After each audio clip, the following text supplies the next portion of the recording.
Cybernation Uncensored.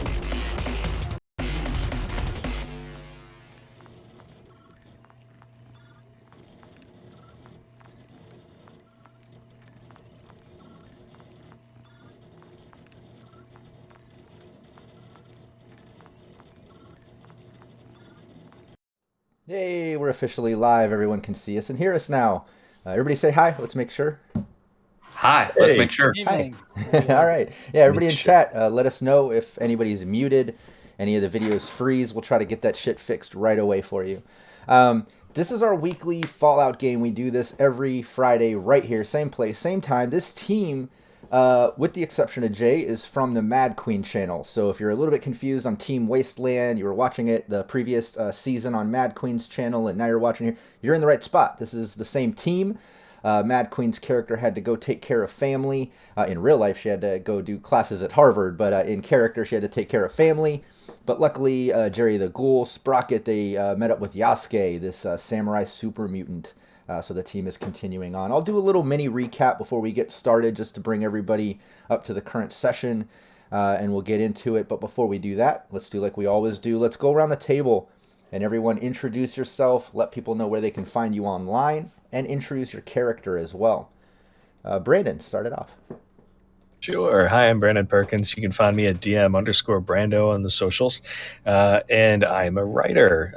I officially, because I'm writing things and they're on the internet, published. So you can find at royalroad.com. That's Royal Road as in Royal Kings and so on. My novel called Sola Harvest of Souls, which is spelled SOLA, and it's absolutely free.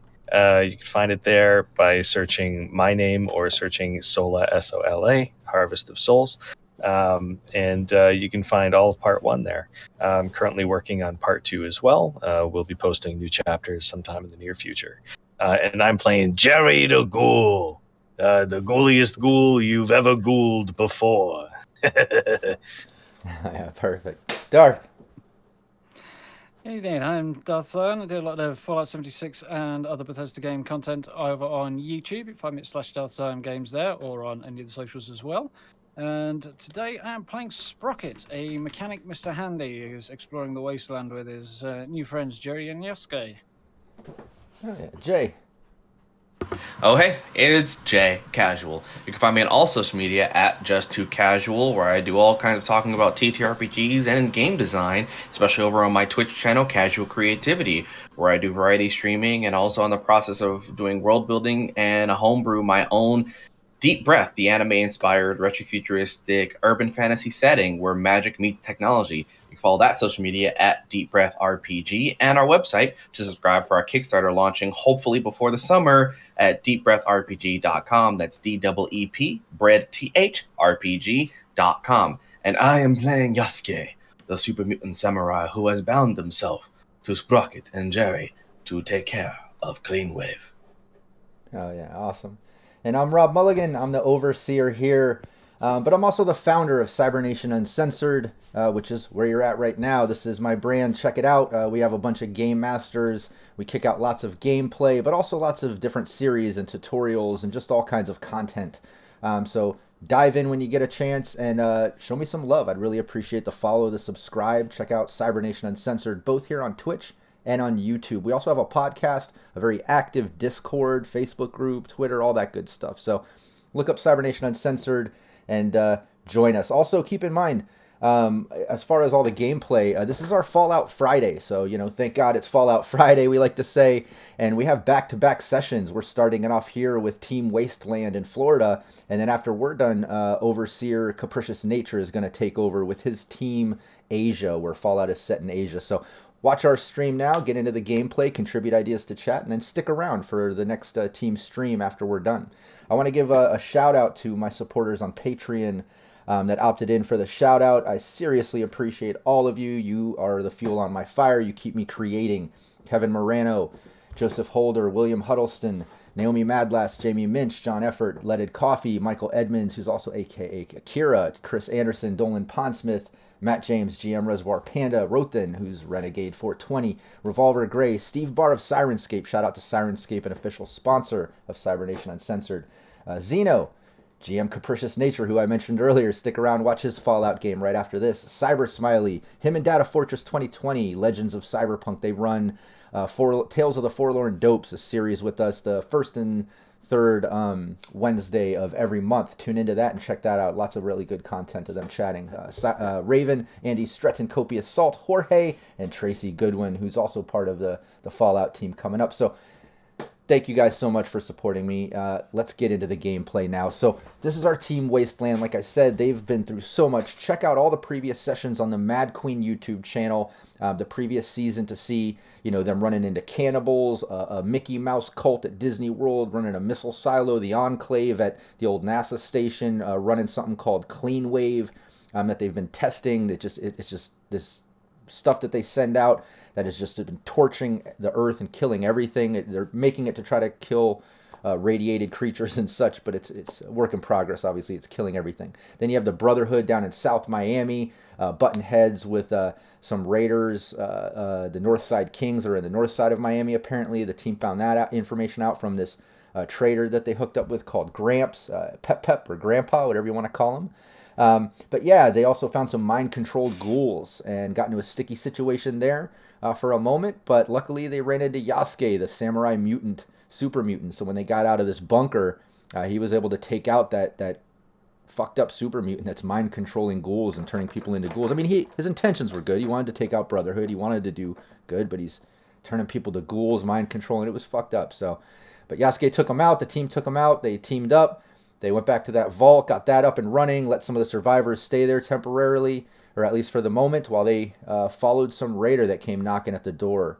Apparently, he had like a little camp of raiders nearby. They got the holotape that was sent out from the vault previously, and it seemed that they were checking on it, but really it looked like it was some type of ambush or something was going on there. Yasuke picked up on that and just instantly went into combat mode. The team followed in suit and helped him out, and they took out the whole little encampment of raiders that were nearby. In a huge neighborhood of just burnt out framework neighborhood stuff. Looks like it's been torn from war in the past years, but that's where we left off. And again, I know I'm just kind of cruising through all these little details. I'm name dropping cannibals and Mickey Mouse cults and things like.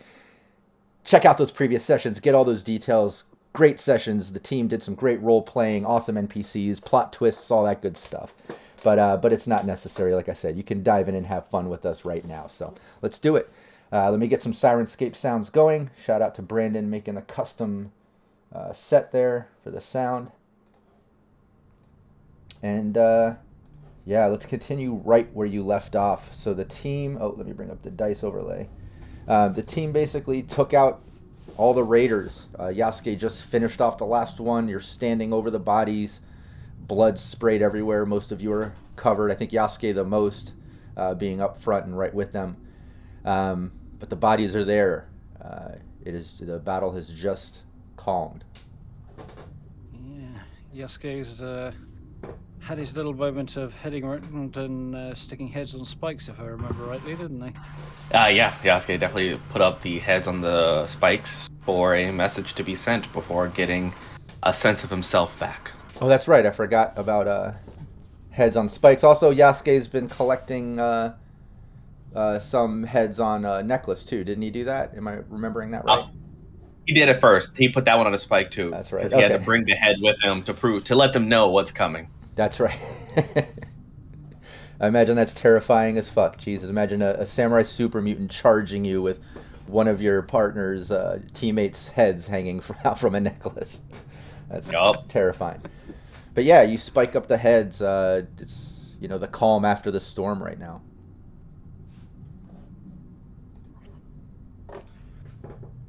Well, at least these fellows won't be attacking our friends, undoing all our hard work at the vault. And a message has been sent, though grotesque is the behavior that caused it. Well, grotesque maybe, but it was effective. It certainly was. I shouldn't care to guess at these fellows' reading average, so I imagine their message needs to be fairly clear. And it's hard to miss this.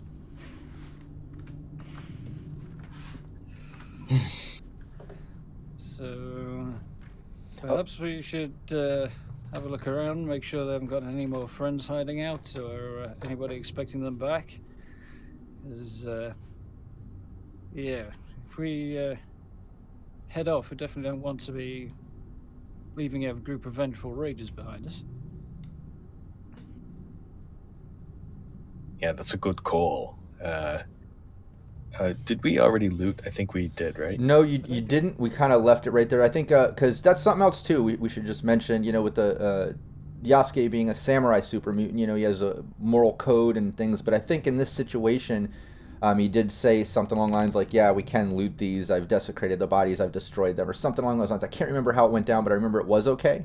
But you haven't done that yet. What I'd love to do, everybody, give me a perception survival check. Perception survival. Yeah, That's definitely something I could pretend to do. And and what we're gonna do here is I'm not gonna set obviously it's a difficulty of 0 to search these bodies, right? It's a chance to gain some action points, but I'm gonna gauge how many successes you have based on how much other stuff you find in the area, what might come about perceptive wise. So however you want to do it, you can go with 2. You could use an action point, do 3. You know what I mean? I'm gonna gauge your successes. Yeah, we're full up on AP, so if anybody wants them. I think I've broken roll 20. Bear with me a second. Uh-oh.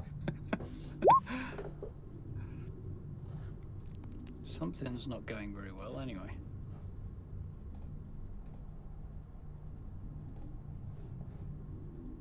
Yeah. Mine's not rogue. There we go. It's a tag skill. No, it's not. Right, There we go. let's just try refreshing this and see if we could start again, shall we? It's more success than I thought I was going to have. Nice, yeah. And Jerry did awesome. Jerry has a couple successes. You have at least one. That's great because both of you are above, 0. If you failed, you would at least be able to search the bodies. But in this case, you're able to generate some action points, and I'll be able to get indulge a little more information based on perception. Sprocket, not so much. No. Maybe Sprocket again, first time out in Wasteland. Absorbing the situation. Maybe just more focused on searching the bodies too. That didn't require much of a difficulty. So you're focused on the bodies. Yasuke also searching the bodies. Jerry as well.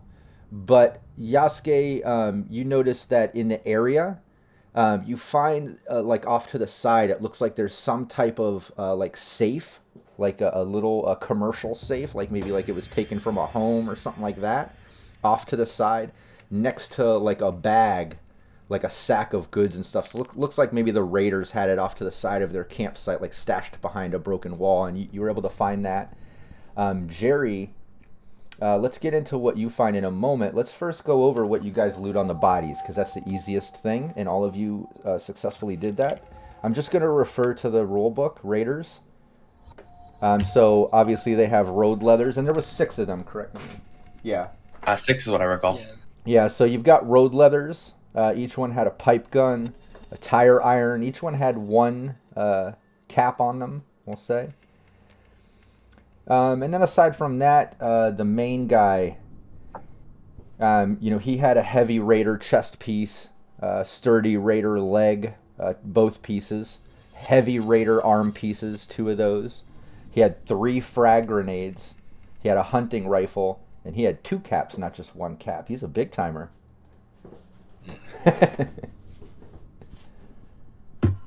So yeah, you're at least able to scavenge that off the bodies. You're able to generate a couple action points there, or 3 actually. So you should be stacked up again. And then while you're going through the bodies, like I said, Yasuke searching the area while Sprocket continues with the bodies. You find that little safe and a little sack off to the side. Did we get any ammo? I'm guessing just for the pipe gun and the... Yeah. Let me see.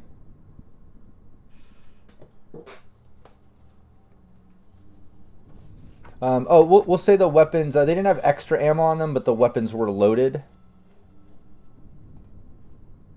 Does it have the... Yeah, I don't see it in the... That's fine. We'll say each gun had 6 bullets. Just track that now, and then Yasuke is going through what he found. So you've got the safe and you've got the sack. Obviously, the sack isn't locked like the safe. Yasuke is going to first do a quick check on like what's in the sack. Yeah. You open the sack, and you see there's a couple food items, like a couple random vegetables. We'll say like a potato. There's a carrot. There is a bottle of water, and then aside from that, let's have a little bit of fun. Let's do. You've basically find 3 publications, and this will allow each of you to do a roll, and we'll just kind of see where that lands. That's always fun.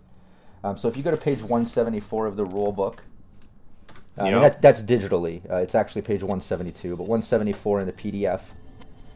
And then each one of you, roll a 1d20, and let's see what publication each of you finds in there.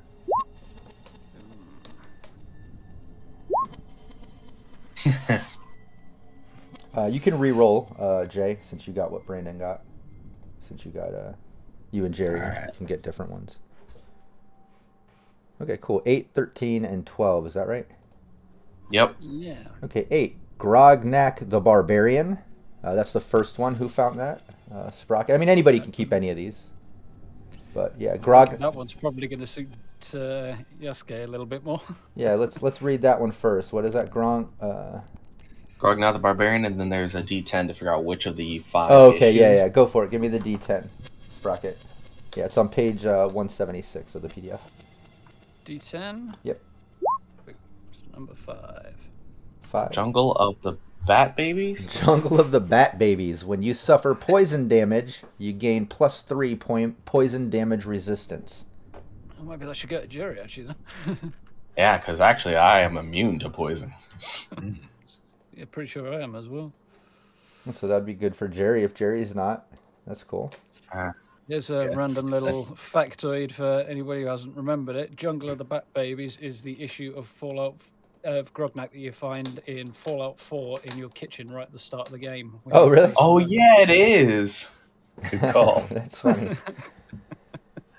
Nice. And if that doesn't tell you how many times I've started that game. Yeah. And Jerry, you find Programmer's Digest.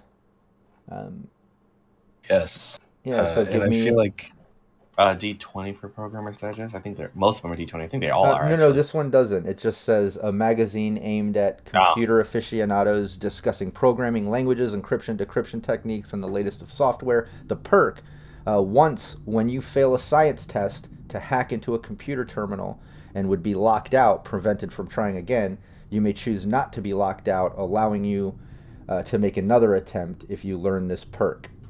You may do this whenever you are locked out of a computer. Hey, that'd be great for Sprocket. Yeah, I was going to say, just hand that right over to Sprocket. That's awesome. Okay, what was the last number? 12. Okay, That's what I got. Nice. You got meeting people.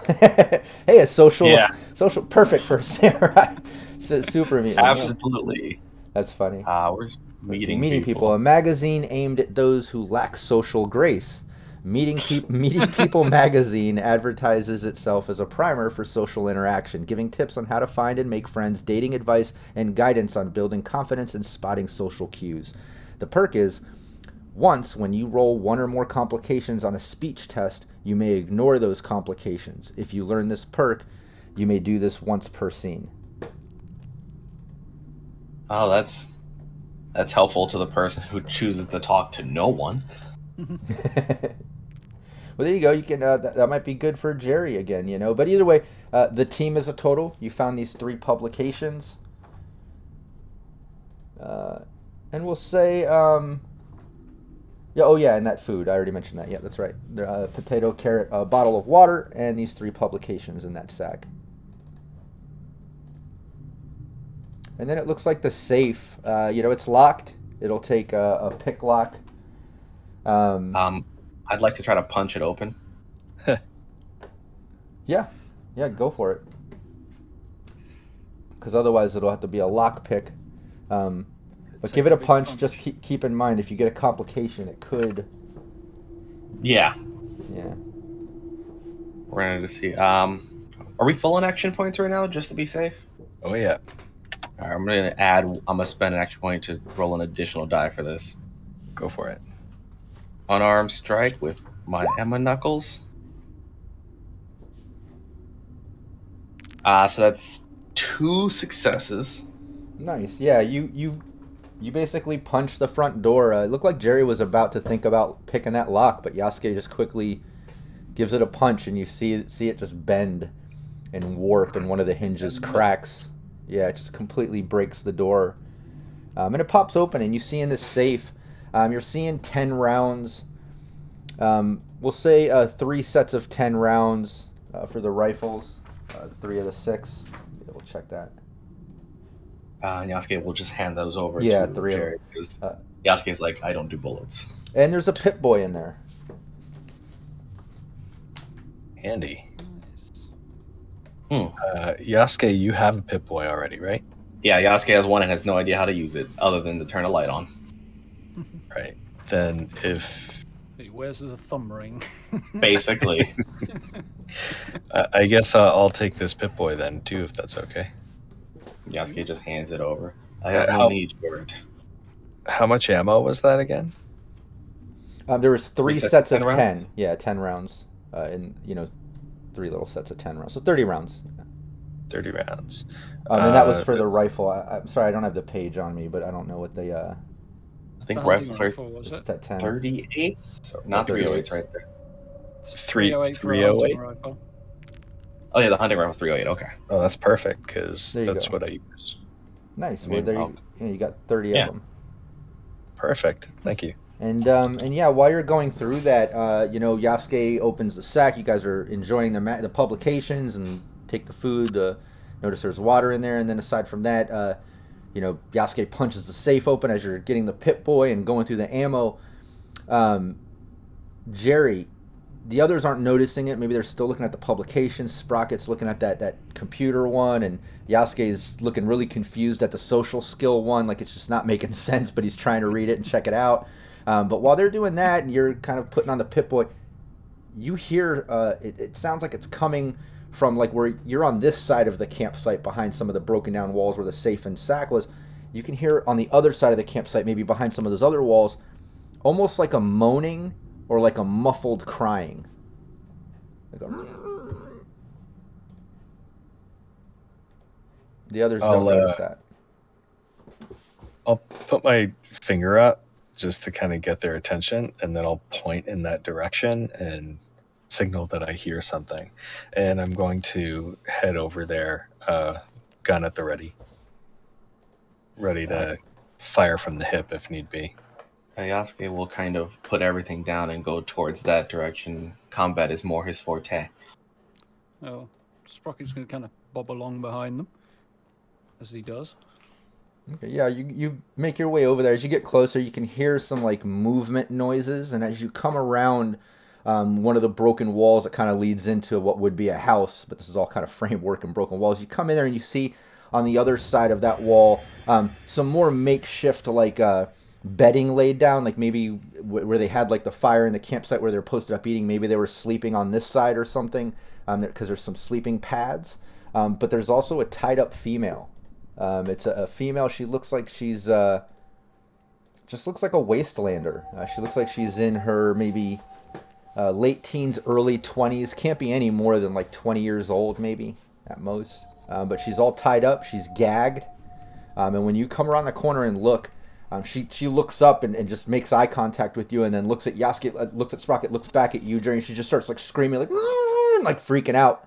You can tell she starts crying and she's screaming into the gag, and she's just like jolting, like pulling on her ties. Like she looks terrified. Hey, hold on. I'm gonna get my machete, and I'm just gonna signal for her to calm down. Say, look, calm down. We're here to help. We just killed all those guys that captured. Well, I'm guessing they're the guys that captured you. So, you want me to cut you free? And when you pull out the machete, she starts freaking out at first. Then you start explaining. Give me your speech. Oh, this is gonna be good. If you like, I could do the speech instead. Obviously, No, I'm let's- so far superior. Let's not. Yasuke just instantly takes that football stance. You're like, no, wait. She's just a female tied up. What? Yeah, I failed. Yeah, you're talking. She's freaking out. It's almost like she's not even hearing you. She's more just like looking at you, looking back at Yasuke, back and forth. She's like, kind of freaking out, looking at Sprocket. Can I just sort of scoot in there and say, I'm gonna sort of try and take the gag off, assuming she's not thrashing around too much to do that. Yeah, you could do that. She's thrashing around, but you could do that. Hello there. I'm Sprocket. Don't worry, we're here to help you. We're here to rescue you. Apparently. Yeah, give me your speech. Yeah, when you take the gag off, she just starts screaming, over you talking, but she just starts screaming like, "Oh my God, don't hurt me! Don't kill me! Don't hurt me!" And she just seems terrified. Well, my speech isn't fantastic either, but you never know. I might get lucky. Maybe she likes robots. Nope. Nope. Yasuke would like to try something, seeing as no one seems to be able to calm her down. Yeah. So Yasuke will place a bottle of water in front of her, place some of the food down, and then we'll take out 10 caps and put it also next to that. Yours. And that is all Yasuke says. And then we'll step back. Nice. Yeah, you place that there. She's just screaming, "Don't hurt me!" She kind of stops and looks confused, and she just like looks at the things you place down. And she looks back up at all of you and just like, what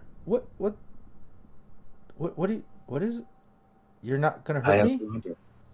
She Nope. like realizing you're not. Hadn't planned on it. Oh yeah. Speak 1,000 words, but actions mean more. Oh yeah, that worked. Rook, shout out to. I just wanted to mention it so we don't miss it. I guess there's he rewarded some he rewarded three -2s. I missed that in the chat earlier. Thanks for the reminder there, Rook. Shout out to Rook, part of Team Veritas on my Cyberpunk Red gameplay. So yeah, 3 sets of -2s y'all have. I'm looking at this thinking maybe it wouldn't have helped. Yeah, I don't think. Yeah. Just how far But we hey, missed on that. No, exactly. No, the speech wasn't working. She was panicking, so it makes sense. She's in a terrified moment. But that Yasuke move, that seemed to work. It confused her. It calmed her down for a moment, and then you see her kind of process it. Like, wait, she's like, wait, you're not here to hurt me? No, we just killed those raiders. I'm guessing they're the ones that took you, huh? Yeah, they took me from my family farm, and I thought for sure you were coming to take me too or something. I thought the worst. I'm sorry. I'm sorry. Hey, that's all right. That's all right. We're gonna untie you here. Are you gonna be able to find your way back? Okay. I know our family farm is east. We traveled west when they grabbed me. I can't be more than a half a day travel, but I'm out here alone.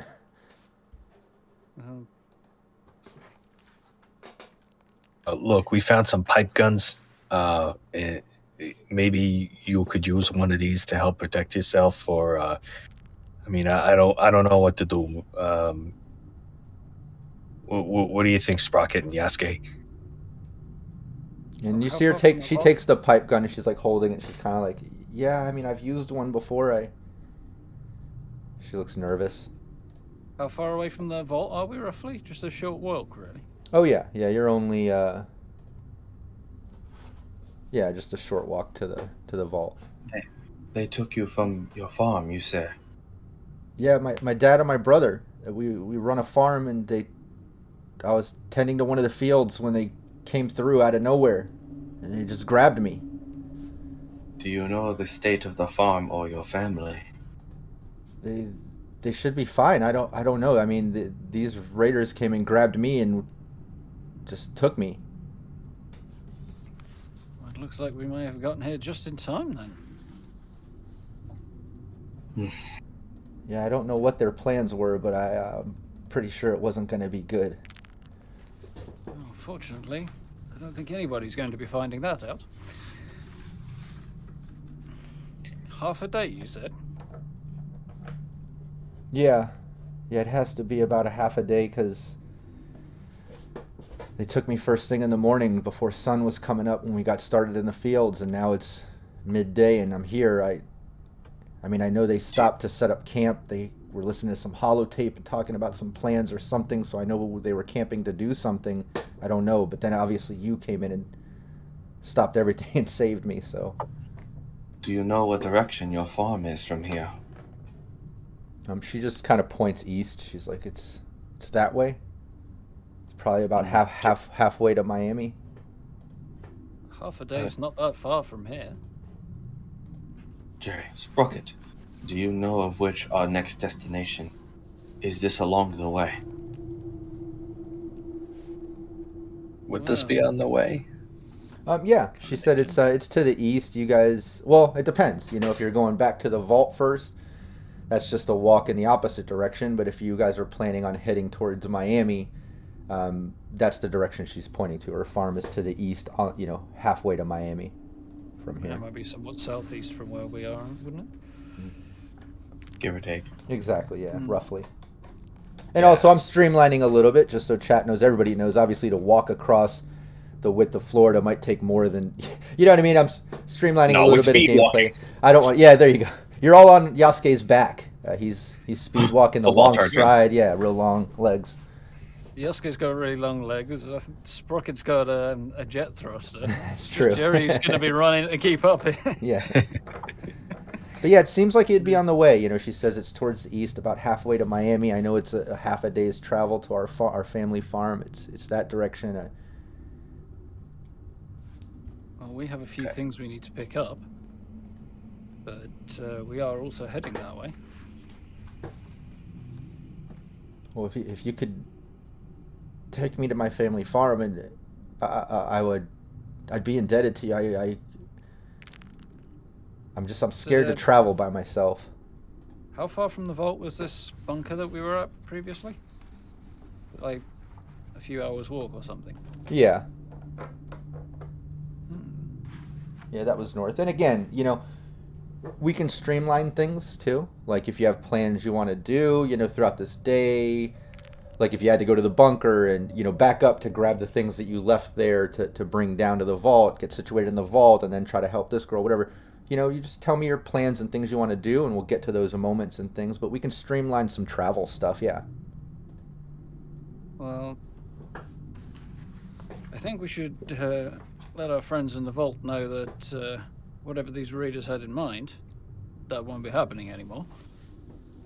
And we did want to head back to that bunker we found, pick a few pieces up, didn't we? So Yeah. maybe we should leave our new friend here in the vault and pick her up on our way back. It'll only take a few hours out of our way. So we should have her back home within the day if we do it that way. Makes sense to me.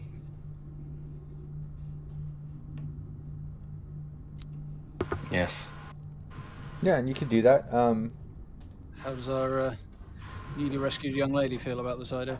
Yeah, she seems cooperative. She's, you know, she still seems nervous, and she's just, you know, she explains like, you know, whatever you guys have planned. If you can just help me get back to my farm, like I'm fine with whatever you have planned. I'd rather not travel by myself after what just happened. No. Well, perhaps we should introduce ourselves first. I'm Sprocket. Hold out a claw. Yeah, I guess in situations like this, you forget about the little introductions and social things. I'm sorry, I'm Penny. And she shakes your claw. Nice to meet you, Penny. These are my friends. This is Jerry. And this is Yasuke. Don't worry, he's nice. Mostly. Yeah, I've never seen a nice super mutant like this. That's it's a little shocking. I'm sorry, that kind of threw me off when you were saving me, but then giving me things. You know, I just haven't had that type of interaction with a super mutant before.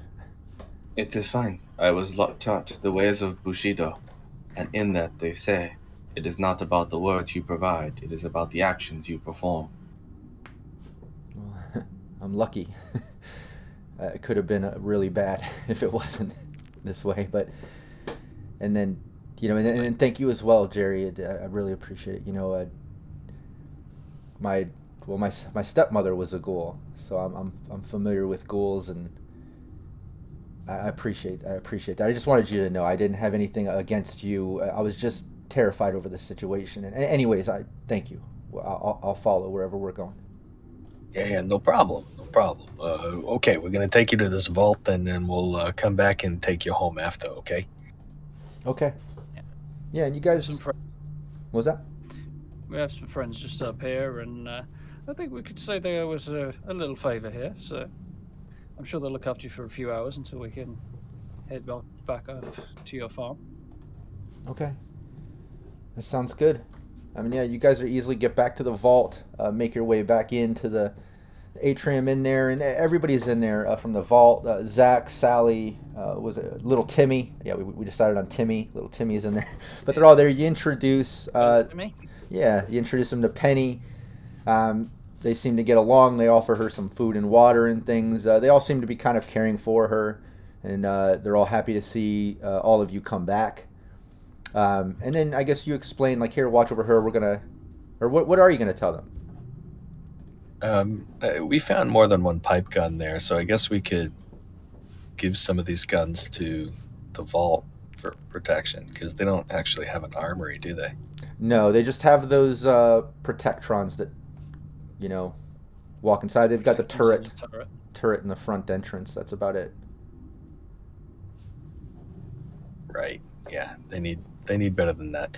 So, yeah, I guess I'll give them those extra pipe guns, because I don't think we have any need for them, unless you guys, yeah.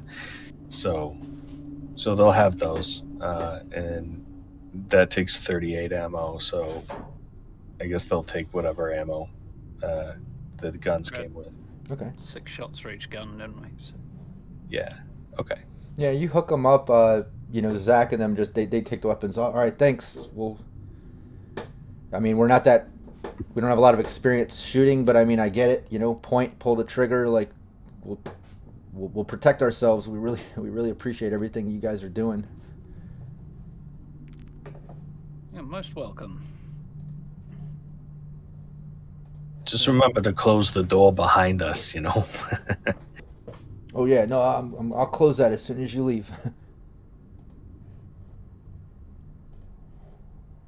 Yeah, and you guys are able to do that. You can leave Penny there. She's with the Vault 128 post mind controlled ghouls, vault dwellers now that have been set free by all of you.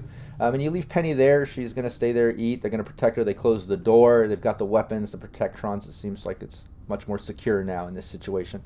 And you guys can travel back to the bunker. You make it past the old West Tech abandoned facility that where you met that super mutant mind controlling the ghouls. You pass that, making it to that military bunker.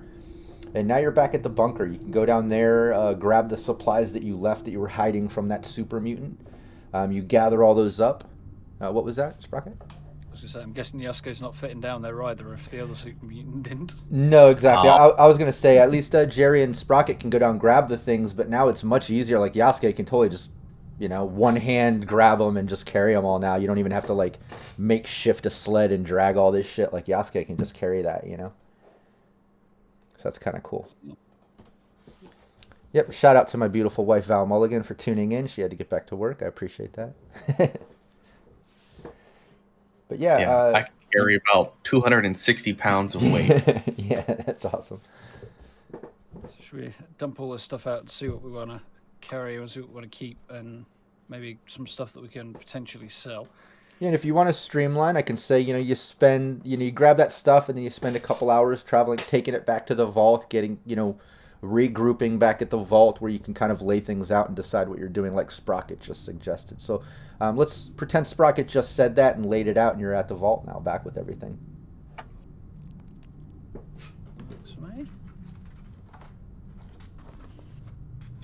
Yasuke needs nothing.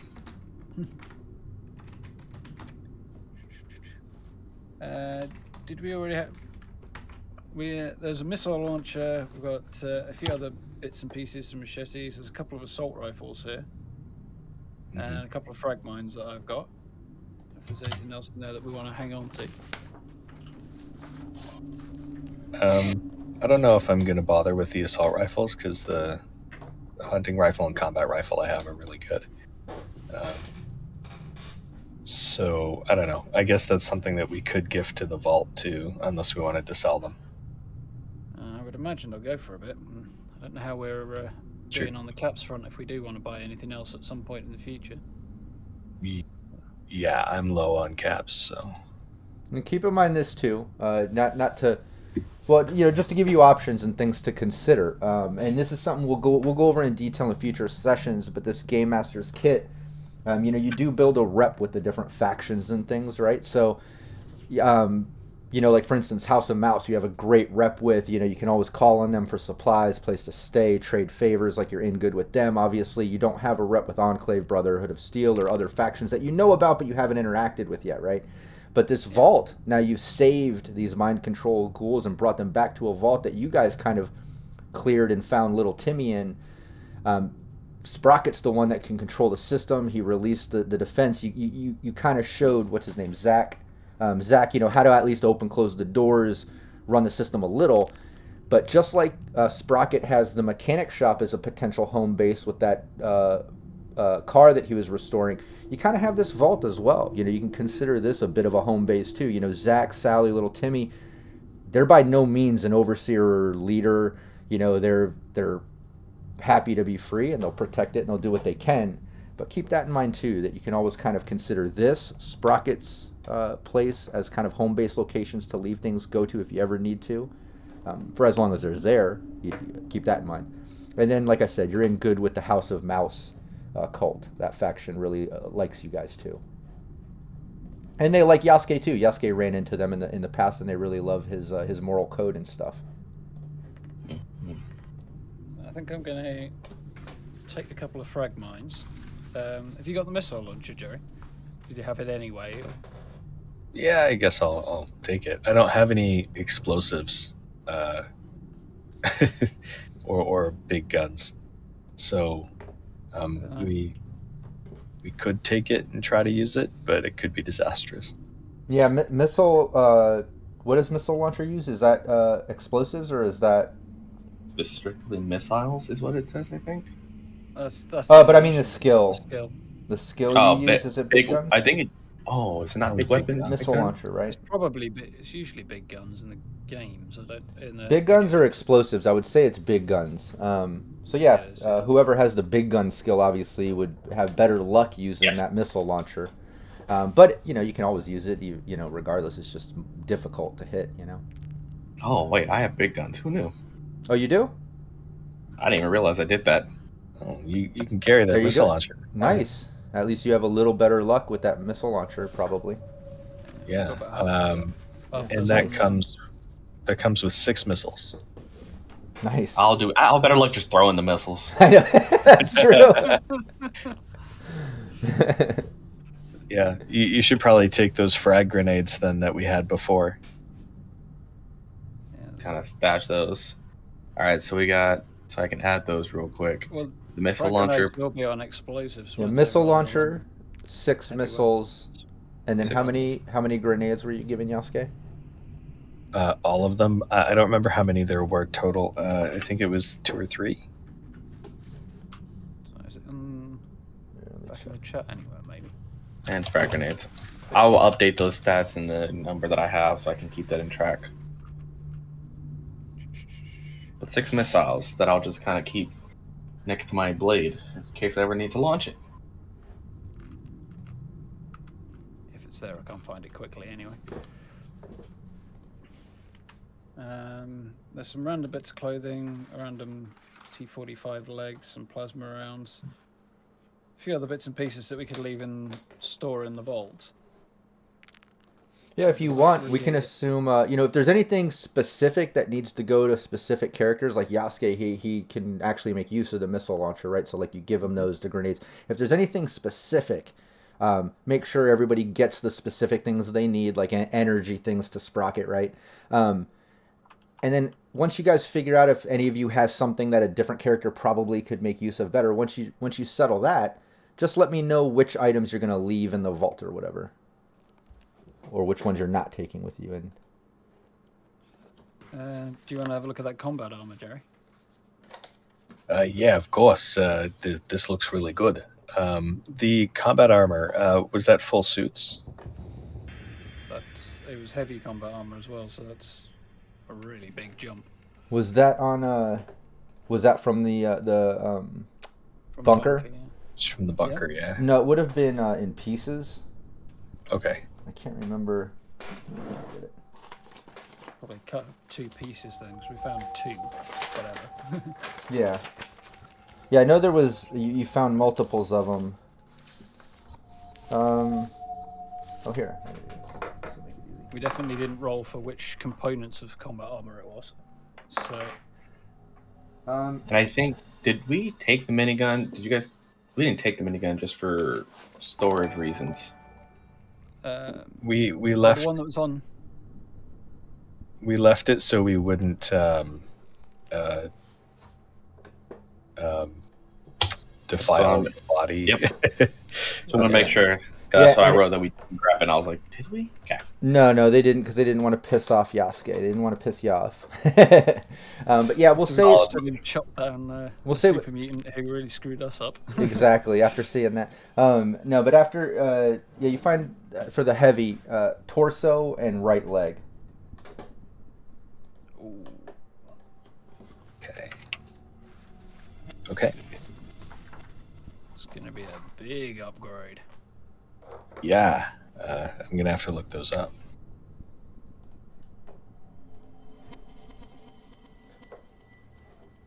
Anything else?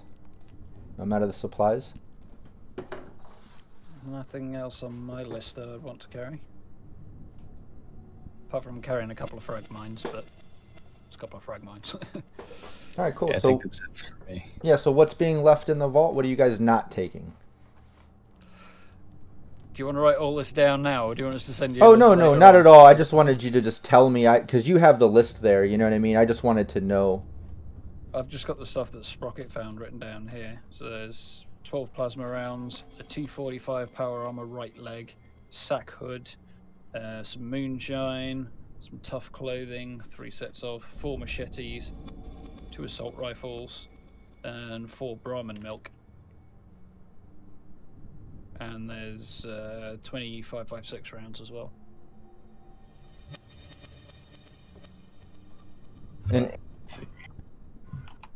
And out of those, what are you leaving? Everything apart from the frag mine. Oh, okay. Frag mines. Yeah. So And Jerry? I've already taken the ammo that I found. So. Yeah, so I've already got everything on my person that I Okay. wanted. So Okay. Yeah, perfect. so he's gonna drop off 14 rounds of 38 ammo and a pipe rifle that he just carried. Okay, perfect. Yeah, you do that. The vault dwellers are happy to store the things. You know, they'll say they'll keep them here. They'll place them in the armory, and you know, what Zach just asks, like, what, you know, what's the plans? What, you know, we'll be here. We'll store things and you know, do our best to hold it down. And don't forget, they're the mind control ghouls. Let me drop on the overlay there. Shout out to Brandon for making it. But what's the plan? We'll store everything here and. You know, we'll sit tight, but you guys are all coming back. yeah, eventually, maybe not right away, but we'll be coming back. You know, once we've taken care of some business. Okay. All right. Yeah, we'll hold it down. We'll be here. But just don't forget about us. You know, we're not as skilled or experienced in this world, and you know, to be honest, I know we sent out like 20 or more of those holotapes, and I mean, you know, a couple have come back. I'm worried that a lot more are coming back. I don't know. Yeah, I'm worried about that too. Well, if you keep that vault door closed, make sure using the turrets and the protectrons, you should be fine and able to resist anybody with bad intentions. All right. Well. So, how are you going to find that out until you open the door? I'm not sure. Yeah, well, that's been the problem. I think that's kind of why we made the mistake sending out all those holotapes too. Well, we didn't know the world was was as fucked up as it is, and well, now we're in the situation we're in. But it's fine. We'll store things. We'll lock it up. We'll keep it secure. I'm not opening shit until I know you guys are coming back. Fuck everybody else. We got food and water in here. I'm locking up and sitting tight. It's super smart. I think that's the safest plan. Speaking of plans, maybe we should discuss where we go from here. I know we were thinking of heading to Miami, but our situation has changed a little bit recently.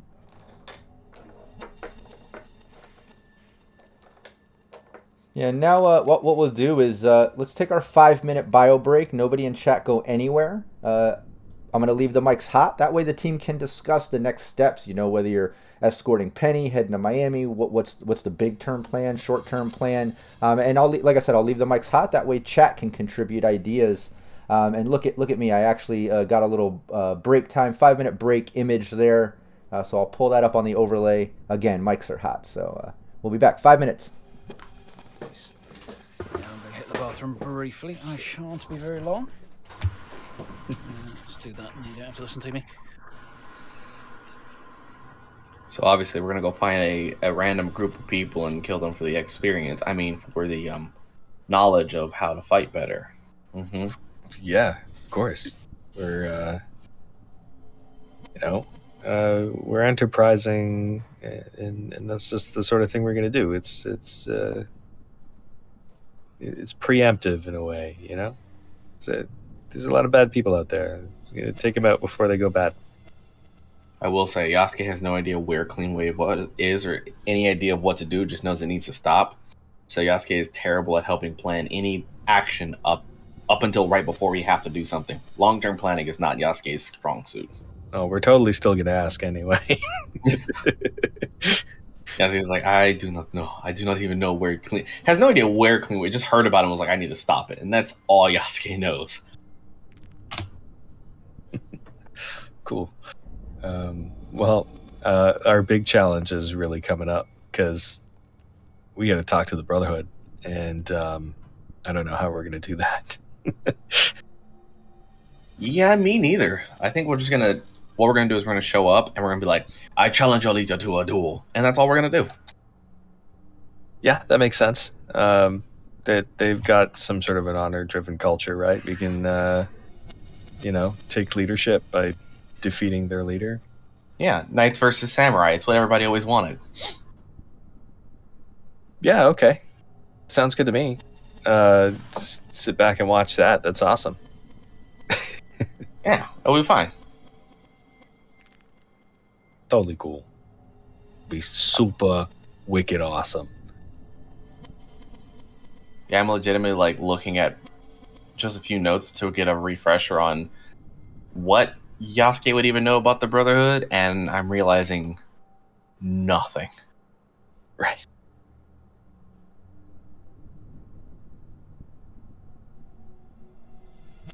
Do you know if piecemeal armor stacks with full body outfits? Full body outfits do not. So you can't have road leathers and a chest piece. I don't believe so. I think there's a specific type of clothing you can wear that's under armor, but full clothing removes armor and undergarments as well. So road leather is a full over outfit. Yeah. Okay. Then maybe I should just keep my piecemeal armor as is. Yeah, because let me double check. Because I believe road leathers is a full body outfit, which means it gets rid of any armor that you wear. Oh no, let's see. It's arm, legs, and torso. Yeah, which would get rid of piecemeal, I believe.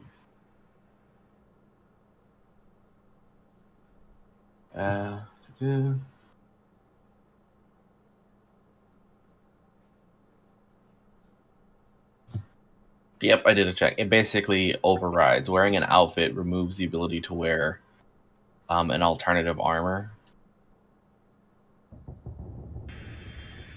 Okay. Then I'll have to take the road leathers off. Yeah. Yeah. And eventually get something to cover my arms. That would come in handy.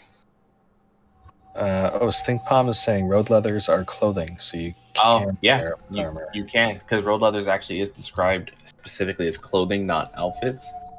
I'm looking at it. I just found the road leather part. Okay. So I can stack it?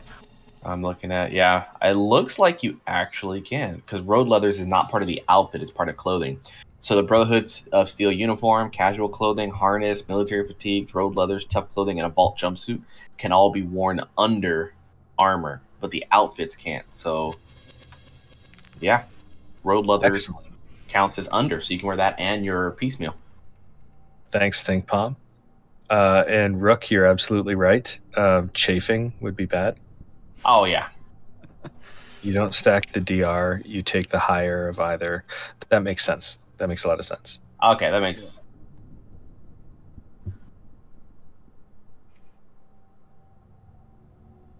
Jerry got multiple pieces of armor available now then? Clothing provides a little protection by itself, but may often provide small bonuses when combined with armor worn over the top. So yeah, actually, clothing and armor can stack. Huh. Okay, then. Yeah. Cool. However, you can wear an outfit underneath armor, but you do take the higher of the two. So it's outfits and armor, you take the higher of the two. Clothing can stack with armor. Okay. How much So with the road leathers plus the piecemeal, I can stack the stats on that then? You can stack those two, because it's on page 124 it explains clothing can be combined with armor worn over the top, but outfits grant more protection at the cost of being unable to combine them with armor. Wow, okay. That's pretty awesome. That means I've got 6 damage resistance on my torso and 5 energy resistance on it. Nice. It applies by DR type, so something like a vault suit can help give red, while armor might give you... Yeah, I think that's the idea. It's like whichever the higher of the two options. So, like, you would want to have a vault suit underneath your physical armor, because typically physical armor isn't good at dealing with radiation, but, like, a vault suit says it does. Yeah. And then also, if you want more energy protection as opposed to physical. That's Somebody awesome. comes to us with a gamma gun, they're going to have a bad time. Yeah, a little bit. Heal the super mutant and the ghoul a little bit while the bot just doesn't even notice and plows right through it. Just bask in that radiation and go, ooh. Yeah, my only concern is energy damage at this point. Right. Which, given what we're thinking of doing next, might be a serious problem. Oh, yeah, huh? Oh, no. My only weakness. Dear Brotherhood. Yeah. Let's go and visit a group of people who hate super mutants and ghouls and tend to pack energy weapons. So we might be in danger. A bot and a ghoul walk into a Brotherhood encampment. Another of these bad jokes is coming back. Thanks. So yeah, we should probably figure out how we're going to attend to this particular plan, because I know we were thinking of going and trying to talk in the Brotherhood into doing something about the Enclave. Okay. But, that conversation just got a whole lot harder. We'll go back to the bandit camp. Make a suit out of everybody's skin there, and then wear it, and stand at a distance. That'll do. That'll do. Get some bulldog clips on the back and go with the whole. Brotherhood won't know. They won't know the difference. We'll be standing so far away. Oh, that's a regular guy over there. I'm sure they've never heard of Ed Gein. The infamous Ed Gein. Buffalo Bill. Mm-hmm. Yeah. I'm that got dark. Sorry about that. I'm wondering whether or not there might be any settlements down that way who might have dealings with the Brotherhood. Oh, good call. Good call. who might be slightly less inclined to shoot us on sight. Yeah, because the only regular humans we know nearby are Penny and Timmy, and Timmy's kid. Yeah. I am a regular human. I am just larger, bigger, stronger, and better in every way. That's true. That's true. Don't know what I was thinking. Exactly. See if the Brotherhood are so liberal-minded. Oh yeah, the Brotherhood's super accepting and accommodating. It's okay. Worst case scenario, if they don't accept us, I'll just run head first with a missile and just throw it at the ground.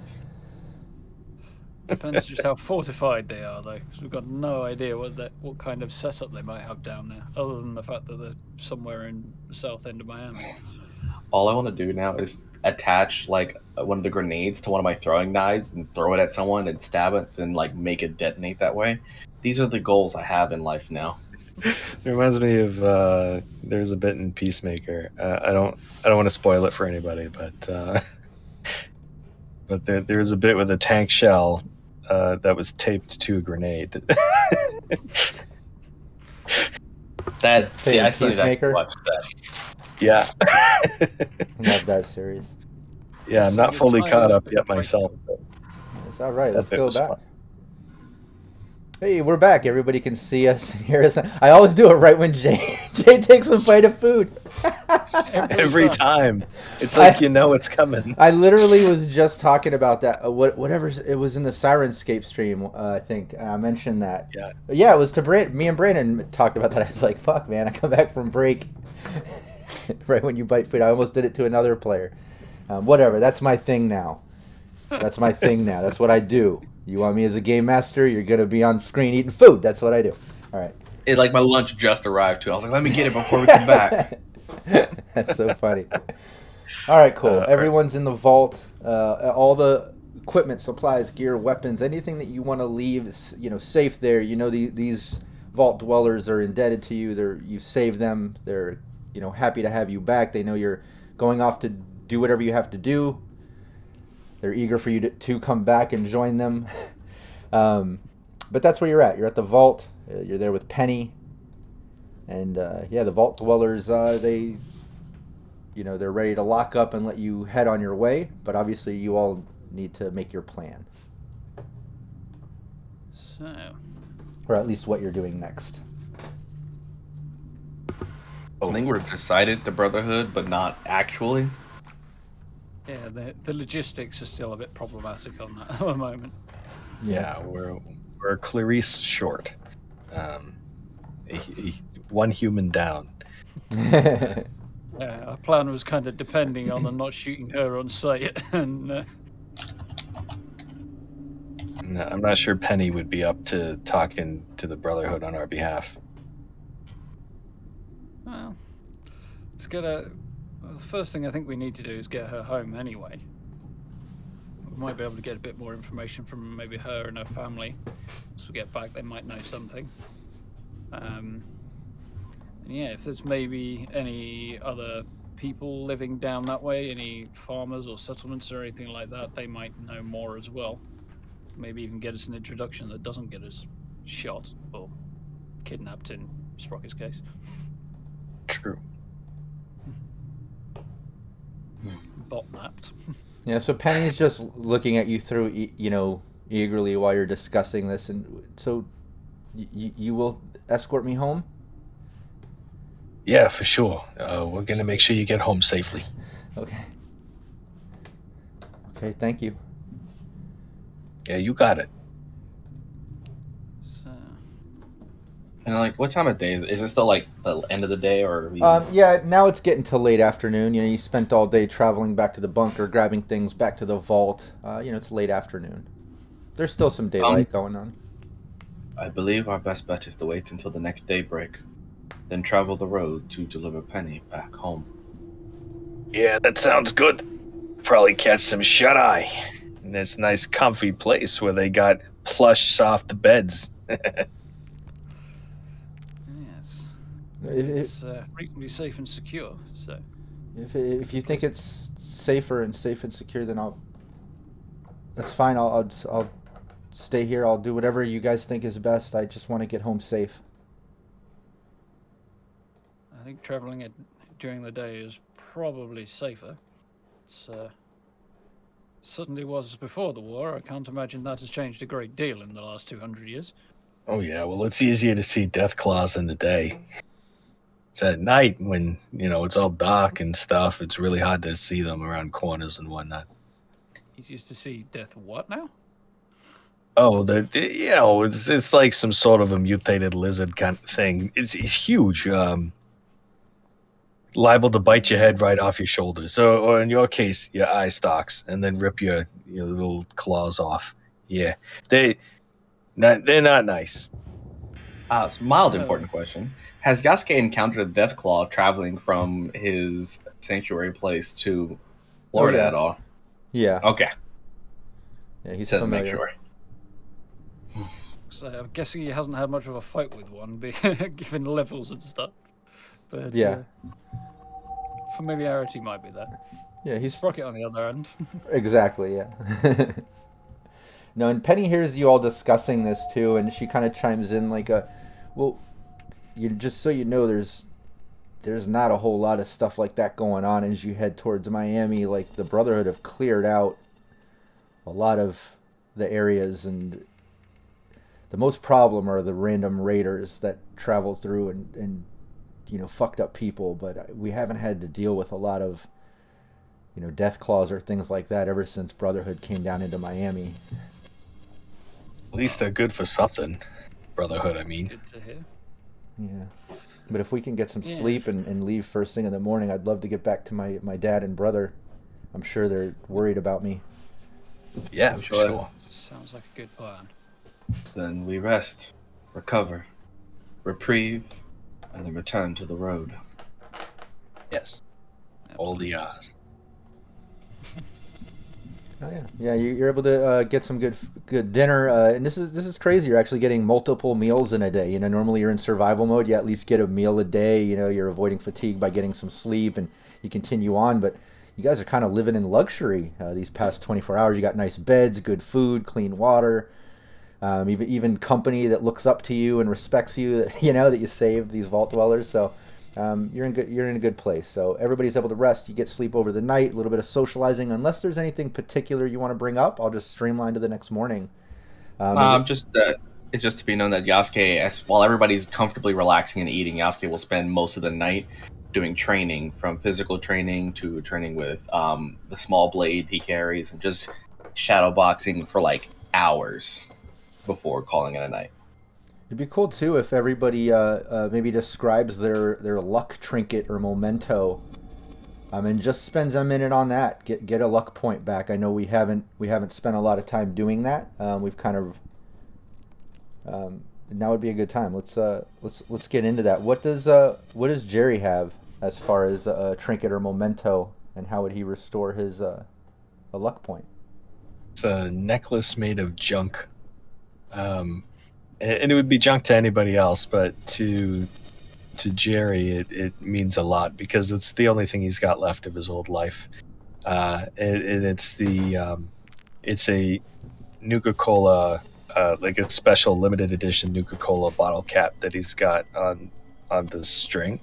And it's something that he kept from when he was a kid. And it was one that would have won him a trip to Nuka World, but he got it too late in the contest life cycle, so he was unable to go because it was just too late to be able to redeem it. Oh, that's sad. Maybe one day he'll get to go there. But yeah, you spend some time thinking about that, looking at the trinket. You get a luck point back. What does Sprocket do for his luck? Hey, thanks, Rook. Another -2 there rewarded from Rook. Make note of that so the team doesn't lose it. But yeah, what does Sprocket do for luck? Well, Sprocket doesn't really have a trinket, although I suppose he does have the hat that used to belong to his former owner. Be a bit of a reminder of everything that came before. I like that. I suppose you can spend a bit of time maybe cleaning that hat off that is permanently now attached to his head. Yeah. Clearly he's glued it there. Yeah. Yeah, no, I like that. I think I can picture that Sprocket even checking out in the mirror, thinking about his owner, the past times that he's had, reminiscing on old programming of, fixing up this vehicle and stuff, and get some luck back. What does Yasuke do?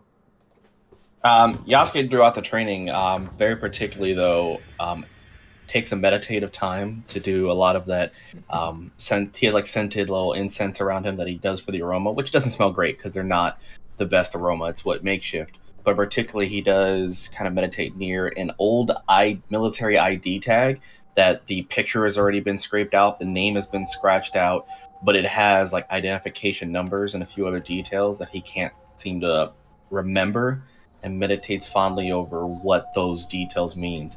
The only reason he has a tie is he repeats the mantra of the ID tag number on there because those numbers are familiar. Nice.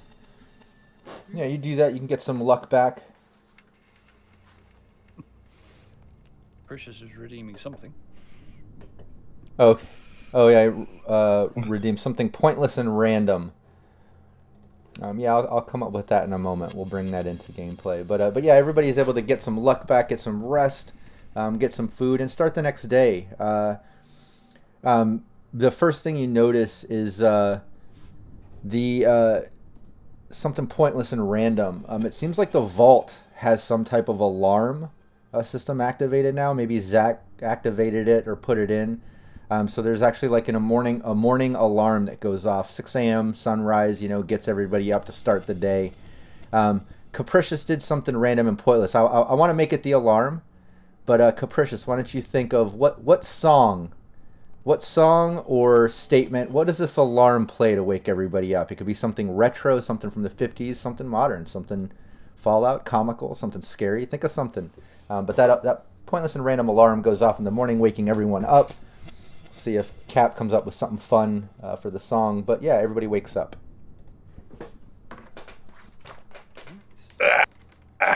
That was good. I could sleep in a bed every day and live a happy life.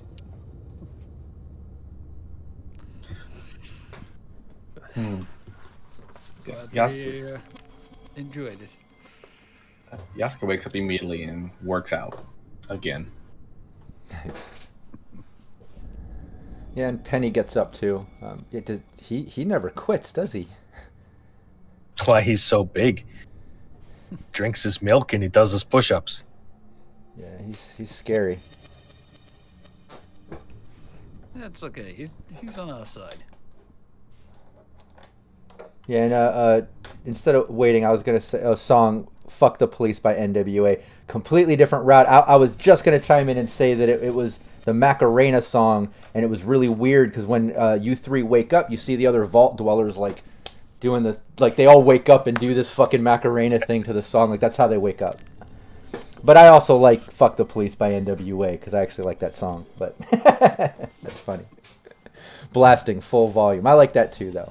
Maybe it starts off with Macarena, then it goes into "Fuck the Police." It's really odd. They have a weird alarm system. But anyways, everyone's up, ready to go. All right. Well, should we head out? Get back to my family? Yeah, let's get you home. Let's hit the road. Okay, yeah, and you say your goodbyes. Zach and the dwellers, they lock up the vault. As you head out, sun is rising across the land, and it's a fairly clear day. Doesn't look like storms rolling in or anything. Kind of rare for Florida. Usually it's very humid, lots of storm clouds and things, but today's nice and clear, very sunny. Maybe a good omen. Lovely day for a journey.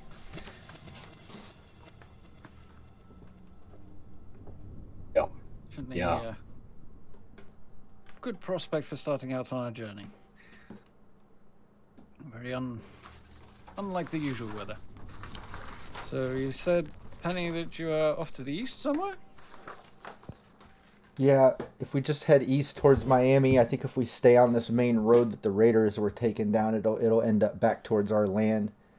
We have a series of fields on our farm, and I'm sure we'll hit it if we just head that way. Let's roll then. Let's get going, yeah. Nice, yeah. You guys roll out, you escort Penny, and you spend a half of a day traveling, and yeah, not a lot of encounters. You don't run into any creatures, radigators, or any leeches, any crazy sort of encounters like that. And it looks like as you go through these neighborhoods, like you saw before, they've been burnt out, destroyed, scavenged, completely left to framework. And it's just neighborhood after neighborhood, kind of manufactured living. But as you go through, it looks ransacked, completely cleared out. You do see the city off in the distance. In the far distance, you can see kind of a very slight skyline of Miami. You can tell it's maybe another day's travel beyond there. But after traveling about a half of a day, you do come past these manufactured neighborhoods and homes. What is this? You are too kind to the players. That's funny. You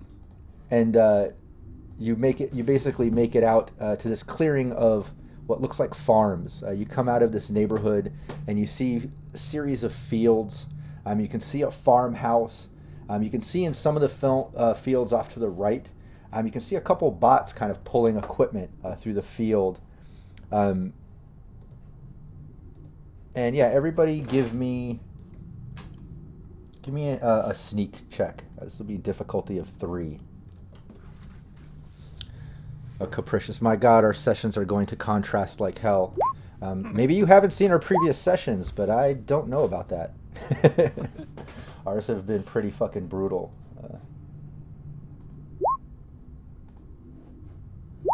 Is this so? Oh, it looks like they froze. Oh yeah, that was weird. Yep, it does. Looks like they went black. Is it back? Oh, okay, there it is. There we That go. was weird. It went black for a minute. That was weird. Yeah, it might have been on my end because it looked like it went through to the stream too. But anyways, yeah, everybody give me your sneak as you're approaching. 2 successes. No successes. 2.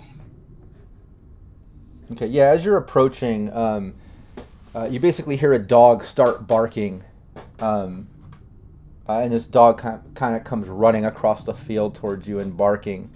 And Penny just raises her hands and she's just like, "Oh, Porter, it's me, Porter!" And the dog kind of like stops, wags its tail, and comes running up to her, and she starts like petting it and stuff. Friend of yours? Hello, pup. That's my dog, Porter.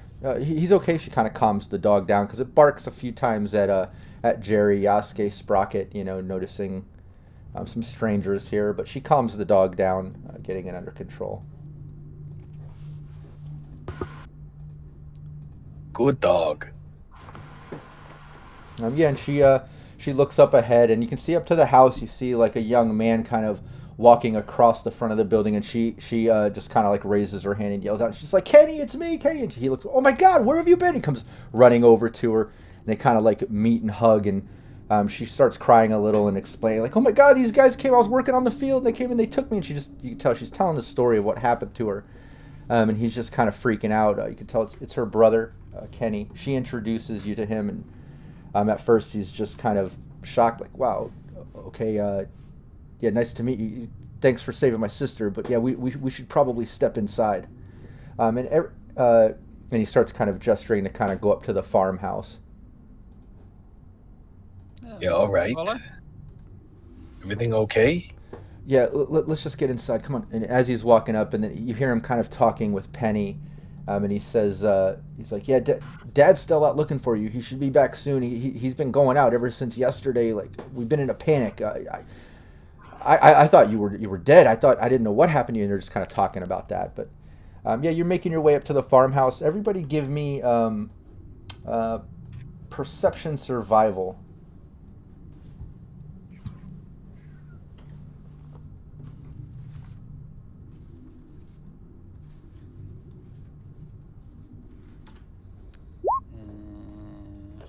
There it is. 4 successes. Okay, Jerry. 3 successes. Okay, Sprocket. I got 0 successes, so that sounds No, it about should right. be 2 successes because I definitely don't have that as a tag, and I think somehow I've managed to put it in as a tag. No, I haven't. No, because it's if you roll a natural 1, it's always a critical. Oh, Success, fair enough. yeah, Yeah. you got it. Okay. Yeah. Yeah, you can see, and you know, as you're coming up to the farmhouse, Sprocket and Jerry, you notice that there's like some weird like symbols on the house, like a weird like sort of like a emblem flag sort of thing on the door and on the side of the building, also on like the fencing and stuff. But Jerry, you recognize it. It looks like it's Brotherhood of Steel emblems on this farm. They got Brotherhood emblems. Is that what that is? Yeah. See the gears? That's Brotherhood all the way. Is that a reason for alarm? Well, they don't like people like you and me. And they like people like Sprocket a little too much. This is very true. Doesn't look like we're about to get into too much trouble here, though. I mean, this looks like a farm, not an ambush. I think you're right. Maybe we just be a little wary, you know? I think that's probably wise. Head on a swivel. Eye stalks on a swivel. Yeah, Kenny opens the door and he turns around. He's like, "Look, just don't be alarmed. It's nothing to worry about. I'll explain to you. Just come on. Just please come on inside." Yeah, for sure. Yeah. Yeah, and he gestures you in. You enter into the farmhouse, and now you're in this front sort of living room, and he has everyone sit down. There's a couch, there's table and chairs. Obviously, Yasuke might have a hard time fitting as much as everyone else, but he makes his way in through this doorway and into the living room. And yeah, you're looking on a couch. Yeah, sitting on the entire couch. But yeah, it looks like typical farmhouse. Really clean in here compared to outside. Looks like everything has been repaired and a bit more modern and upkept. And yeah, it's just a typical farmhouse. And he has you come on in and sit. Is there anything I can get you to drink, eat? Are you guys okay? Yasuke does not sit. Yasuke will stand, arms crossed. Not in an intimidating manner, just sitting is a compromising position. Yeah, you can sit. Looks like Jerry might be the only one on a chair then. Just gonna Comfy sort of chair. hover nearby. Doesn't creak too much. It's a good one. Yeah, Are we talking pre-war house that's been repaired, or is this just something they've built? No, it looks pre-war, but it looks like it's been built up, renovated. Because you can tell the inside is much nicer than the outside, like it's been taken care of for them to live in. But yeah, as you go in, he asks, "You need anything to drink, eat? Are all of you okay?" Okay, I ate like 3 times in the last 24 hours. It's amazing. Oh, okay. Thank Ding, you. ding. All good here, thank you. Okay, yeah, I guess you'd be okay. And right then, the front door opens. You see a large man kind of step in, and you see the kids, the younger adults, kind of like look towards. Like Penny reaches out, "Dad!" And he comes in. Oh my God, Penny! And he runs over and gives her a hug. And then he steps back and sees all of you, and you see him kind of put his hand on his pistol. He says, "Whoa, what's going on? It's okay, it's okay. They saved me. They saved me. Some raiders took me off. I was working on the field in the morning, and some raiders came through and they took me. I don't know." And she explains the whole story, going over. It's a bit of an emotional moment. The dad talks about how he's been panicking the past 24 hours. He didn't even sleep last night. He was just doing nothing but traveling around the properties. He talks about how he went the whole series of farms. He explains how apparently there's a whole series of farms, just like this is a farmhouse with a series of fields and plot lands to grow and take care of. There's even ones beyond that. He explains, "Yeah, I checked with all the other farms, all the families. I've been in a panic. Oh my God!" And then he turns to all of you, like, "Thank you so much for saving my daughter." Our pleasure. Glad we could help. Absolutely. It was the right thing to do. Couldn't help but notice there's a lot of Brotherhood symbology around here. Are we safe here? Yeah, you're safe in here. Believe me, I'm not part of them. We grow for them, and all these families are. It's a bit of slave labor situation here. I mean, we have no choice. Obviously, we're forced into this. They protect us. They've cleared the land, I guess that's good, but we're forced to do this, and I don't know. They're just, you can tell he's getting kind of emotional. And why don't everybody give me a perception survival again? I'm going to judge the level based on things you see. But what were you going to say, Sprocket? That sounds like a good old-fashioned pre-war protection racket to me. Yeah, that was the wrong button. Let's try putting the right skills together. Complication. Boom, boom, boom. Nice. It's funny. We always have a hard time with complications for perception. But what you do notice... On the other hand, I've just rolled another crit success on it. Yeah, it's crazy how you're getting the survival crits, even though it's not your tag. You're doing great with them. But yeah, you notice like when he's saying that, he talks about, I'm not part of the Brotherhood. Like it's adding up. He looks like emotional. Like when you bring it up, he's upset at the Brotherhood. He's not getting along with them. He doesn't seem to like them. And you even notice, I mean, both of you with those type of roles, especially Sprocket, but you even notice like behind him, there's like some family photo prints that have like him with a female ghoul with the kids. And you remember Penny even mentioned having a stepmom that was a ghoul at one point. But you notice that, and I mean, it just adds up. Like, obviously, Brotherhood wouldn't be down with that, so it kind of makes sense what he's saying. So, couldn't help but notice the photos. I don't mean to bring up something real hard for you, buddy, but she's still with you? No, and it's fine. I can talk about it. I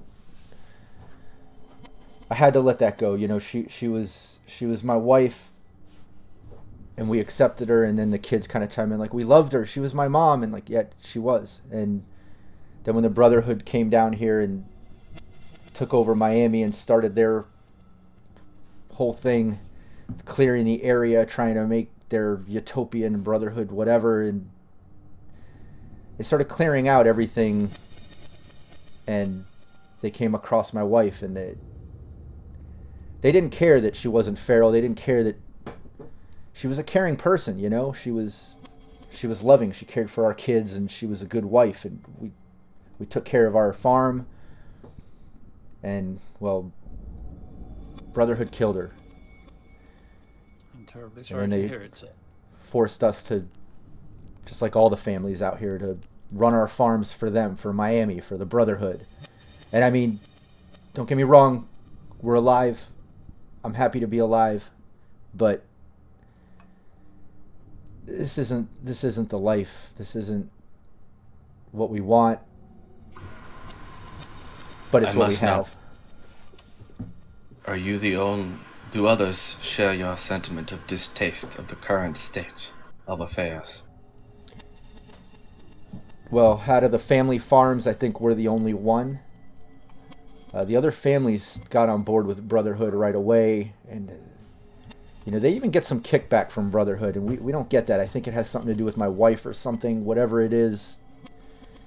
We're like the only ones that don't seem to like them other than the fucking Northside Kings, and they're no better either. I don't know if you know about them, but there's these raiders in the north side of Miami. They're trying to take out Brotherhood, which is good, but they're not much better. They're a bunch of raiders. They've been stealing from settlements, fucking up Wastelanders, and like, cool, get rid of the Brotherhood, but at the expense of all of us, and like, I just don't know what to do. You accept your new life. You are provided land to work, a place to live. You are provided the opportunity that others are not. I'm surviving.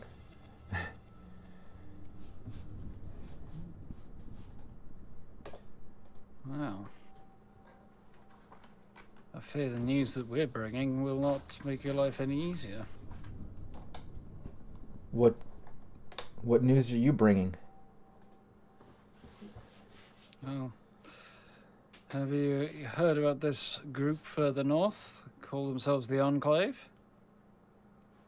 Yeah, I've heard of the Enclave. They're the new government people or something, or I don't know why. Well, so they say. Seems they have shared opinion with the Brotherhood of Steel when it comes to ghouls, like your late wife and my good friends here. But unfortunately, they seem to be taking even more direct action on the topic. And it seems to be killing an awful lot of people away up north. What are they doing? Are they trying to take over Florida like Brotherhood? Are they clearing out the areas? What are they doing? Well, we're not entirely sure at this point. All we know really is from what we've heard from people living further north. They've been trying to kill mutants and ghouls and the like, and the machine to do this, that apparently people are calling Clean Wave, has been killing, well, everything. Clean Wave? And you hear the brother and sister kind of like talk to each other and whisper, and they mention something about Clean Wave. He's like, I have heard of that. So Enclave is doing something with clean. Like, I heard rumors about Clean Wave or something. I thought Brotherhood was involved because I was told it was something to kill all, ghouls and death claws and rad leeches and just all these creatures that have been taking over Florida, and it was some chemical to clean it up or something. I assumed it was something with Brotherhood. Well, the folks up north seem to think it's the Enclave. Now that you mention it, I guess we don't know that for sure, do we? On the other hand, the Brotherhood doesn't have the monopoly on, bigotry and the like. Yeah, from what I heard, I think they're kind of both the same shitty side of the coin or something. I forget the saying, but I think they pretty much have the same intentions, even if they're not in bed together. And I think I don't know, rumors of that Clean Wave, if it's happening. I mean, have you seen it?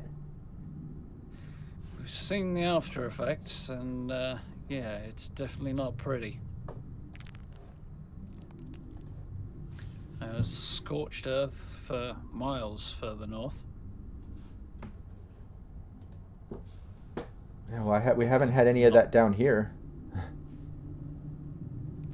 It's just been Brotherhood going out and just clearing the areas, taking over farms, settlements, just trying to expand and establish themselves in Miami. But like I said, I heard rumors of some Clean Wave stuff, but I guess it's more than rumors now if you say you've seen it.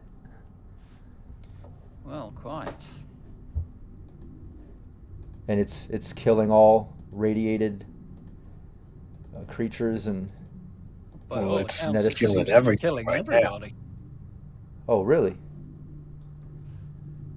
Scorched earth. Yeah. Okay, well, literally scorched for miles up there. Well, this is great. It sounds like Florida's fucked.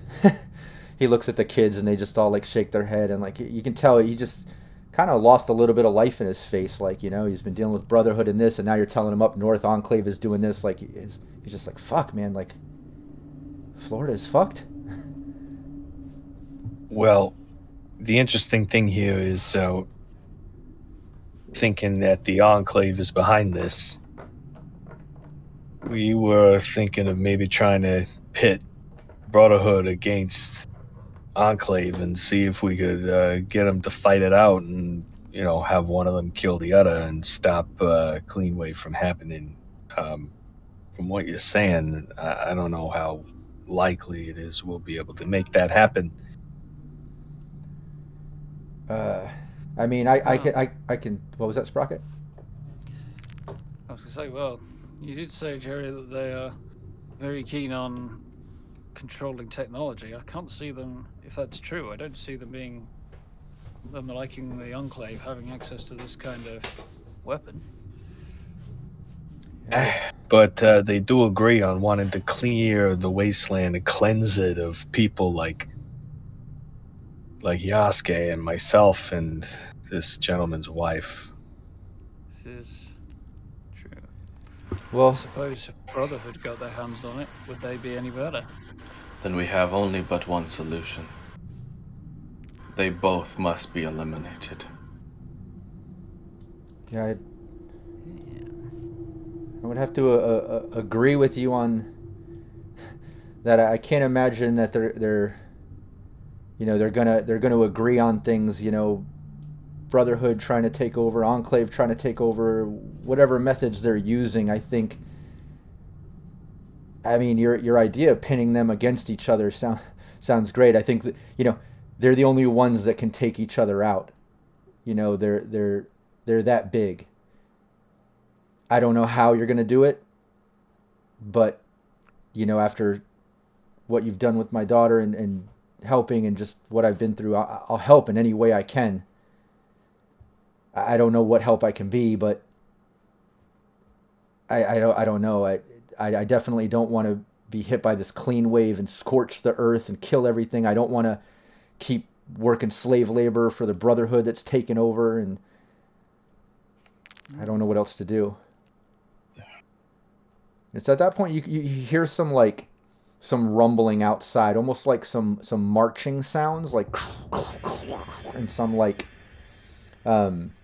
just some rumbling coming in, and you see the dad kind of look kind of panicked. The kids kind of look at each other. They all look panicked, and he looks out outside, looking out. Oh, sorry about that. He looks out towards the, I'll change it to Wasteland, accidentally hit combat on Sirenscape, made the music really intense for no reason. But yeah, he leans over and looks outside, and he's just like, oh shit. Kicking down the door. Yeah, no, he looks out, he's like, oh shit. He's like, Brotherhood are coming. And he looks back at all of you. Then it is time. And Yasuke doesn't even hesitate and just puts hand up towards the blade handle behind his head, grips it, doesn't release it, and turns the face towards the door. Hold on. They probably outnumber us there, Yasuke. But they must be eliminated.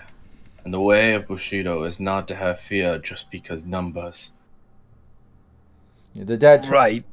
Does the way of Bushido have something called wisdom? Because we could use a little of that right now. No offense. Yeah. The dad turns around. Yeah. What was that, Take Sprocket? a little look out. Is there a window or something I can take a quick peek Oh, out yeah. and see if I can see anything? Yeah, Hank, the dad's kind of leaning out. Look, you can easily look over while Jerry's trying to calm Yasuke down, and you see out across the field, coming kind of from the southeast side of the fields, coming up. You see a big group of Brotherhood. It looks like some in power armor, some in other armors. It even looks like they have some type of cart vehicle in the back. But just at a rough glance, you're counting anywhere from 10 to 15 people in a group with this vehicle kind of walking up the fields heading towards the farmhouse. But it's at that moment right when you look out that Hank, the dad, kind of turns around, seeing Jerry trying to calm Yasuke down. He's like, no, please don't cause any situation. And he's like leaning towards you, Yasuke, and he's just, please calm down. And he looks towards you, Jerry. Calm down, your friend. This is gonna get real ugly real fast. Please calm down. Just calm down. I mean, I'm doing my best. Now, look. If we come out of this house and they see us coming out of this house, Yasuke, then they're gonna bring the hammer down on these people, this family, this house right here. You know what I mean? Yeah. I think we need to find another way. Maybe we can sneak out somehow.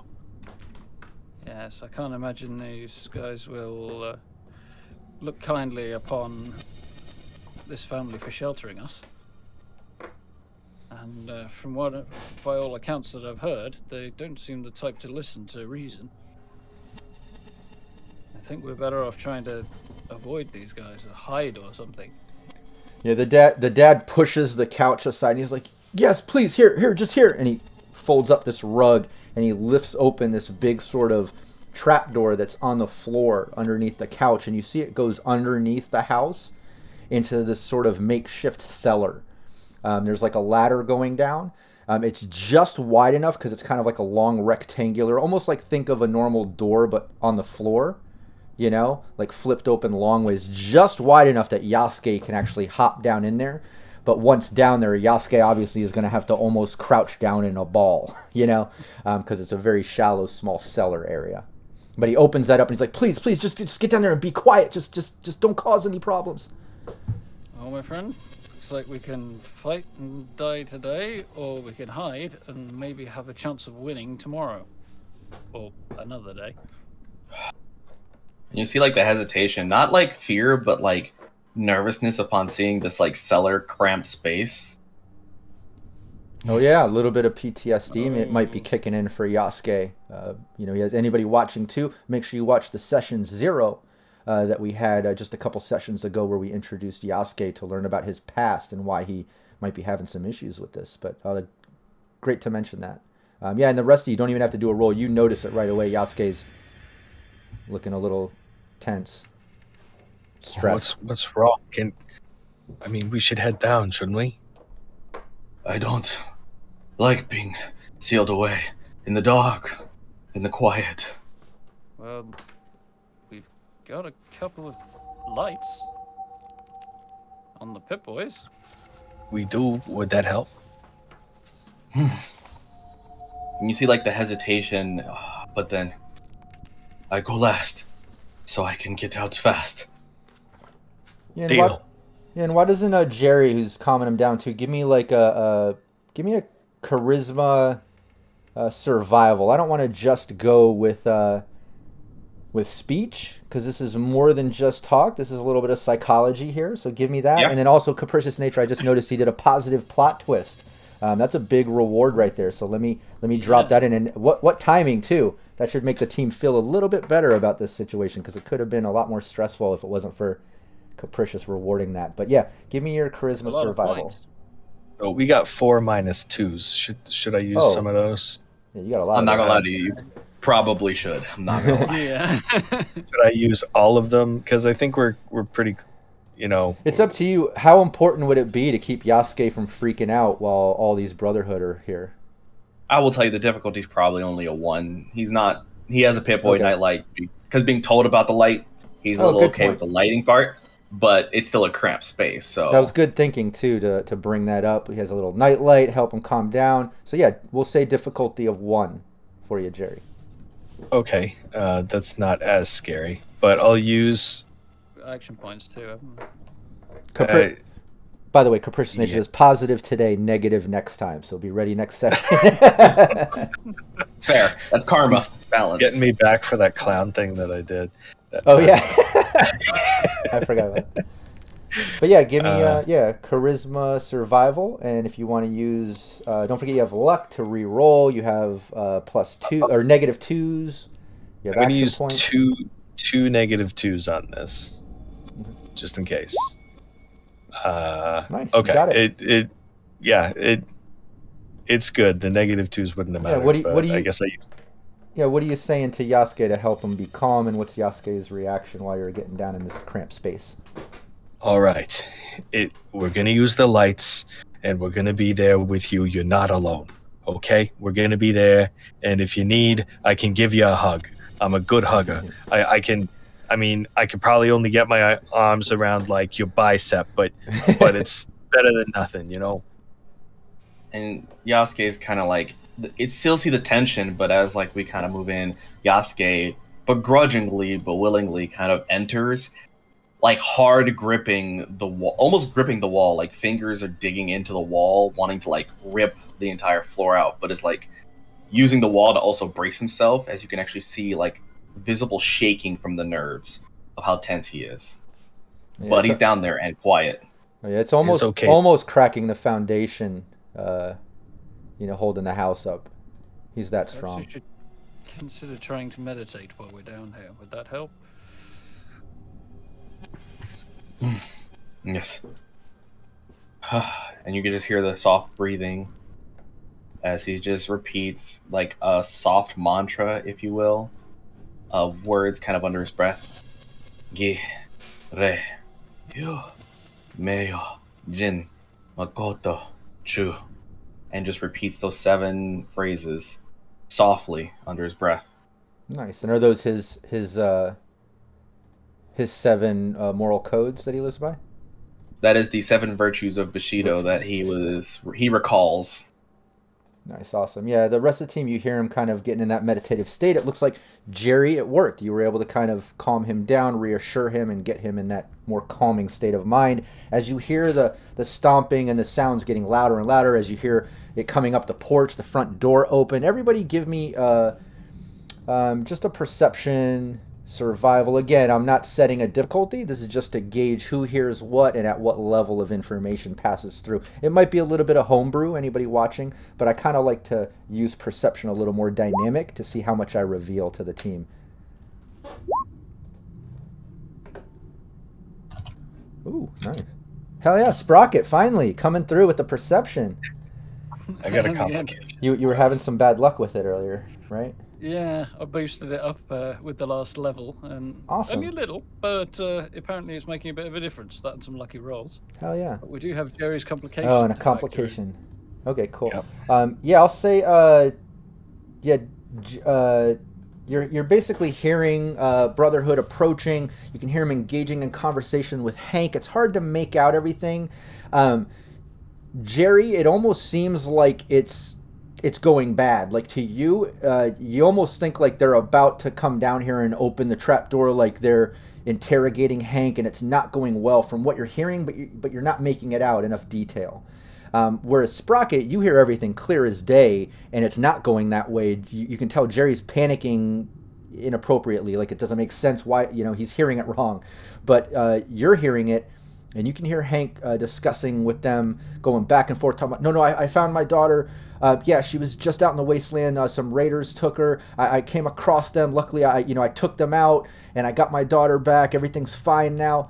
And then they're interrogating him. No, I didn't get wounded. No, I just got lucky. And they're kind of questioning him, but they're kind of believing it. And he's just kind of giving that story. And then aside from that, Sprocket, you notice, just that's such a great perception. You notice down in this kind of cellar area, it's completely empty, except you do see on the side like some emblems, like almost like little plaques that might be able to be put up in places out and about. Like there's a few of them, and they have like this symbol on it that almost looks like an asterisk, and one has like a plus sign in the middle, one has like a house symbol. You notice this, it stands out, it's a little odd, you don't know why it's there, but it doesn't really make sense to you, like you've never seen it before. But you notice that down here, it's the only thing down here, but you hear the conversation and you hear Jerry panicking pointlessly.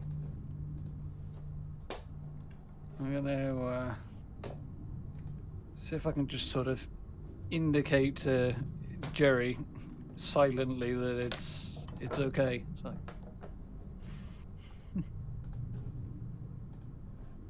And then and then you hear the talking kind of subside, and then everybody give me a sneak. It's a little bit of a stealth check for a moment. And Capricious, I'm accounting for your positive. Well, Yasuke got 2 successes. Surprisingly, is the sneaky one of the group. I'm guessing that's because he's meditating, so he's just really calm and still. That's what it is. The meditation really gave this the bonus we needed. Nice. Yeah, and you hear the kind of walking away. Sprocket's trying to calm everything down, and everybody's being somewhat quiet enough. But Jerry is still freaking out a bit. He's panicking. Maybe, he, for some reason, he's really convinced that, like, they're busted and they're coming down here. He completely heard it wrong. And we'll say that's part of that complication stuff, too, to add it from perception to sneak. Because there's a little confusion with the perception, but I like better in the sneak, making some noise, makes more sense as a complication.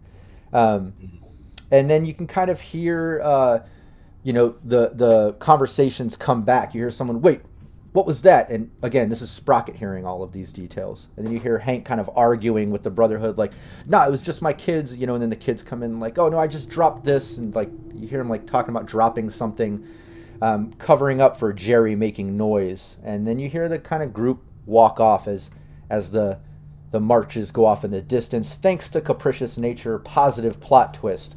That could have been really sticky if it wasn't for that reward. But yeah, in a positive way, they seem to be convinced by Hank, and they all leave. And then the door opens up a few moments later, and there's Hank, and he's like, "Oh my God, what the hell? Who was making noise? You guys, seriously, that was close. You guys almost had my family fucked. What the hell?" Yasuke doesn't just climb out. Yasuke jumps from this little space as best he can to get to the main floor, out of the cramped space. You, buddy. Yeah, he backs up. Oh my God, what the hell? I was going to suggest for that complication that Jerry, in his concern about getting discovered and stuff, managed just to bang his head on something. Yeah, I like that. Whatever it was, he had to make a noise. I like that one better. He's just panicking, kind of like almost trying to get out for a moment, like, oh, maybe we should just run away. And you're like, no. He's like, hits his head, hits something. But yeah, and then Hank backs away as Yasuke comes up. And he's like, oh my God. He's like, what the hell? That was close. What? Oh my God. But they left. Okay, we're okay. We can't thank you enough for covering for us. It's very, very kind of you. Appreciate it very much. Well, thanks for saving my daughter, and fuck the Brotherhood.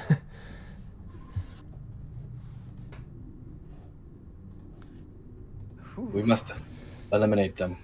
However, we find the way to do so. Well, I don't know how you're gonna go about it, but I can tell you this: if you're gonna try to pin them on Enclave or get into Miami or deal with them or any of that, I would suggest enter Miami from the north. You'll probably have an easier time getting in, through the Northside Kings rather than the Brotherhood. No offense, but Brotherhood's going to see you two and just kill on sight. They're probably going to take you. I don't know. You might not even have a chance to talk before they take action. They're just assholes like that, I don't know what else to suggest. But I'm here if you need help and if you need a place to hide. And honestly, if you need to get out of Florida,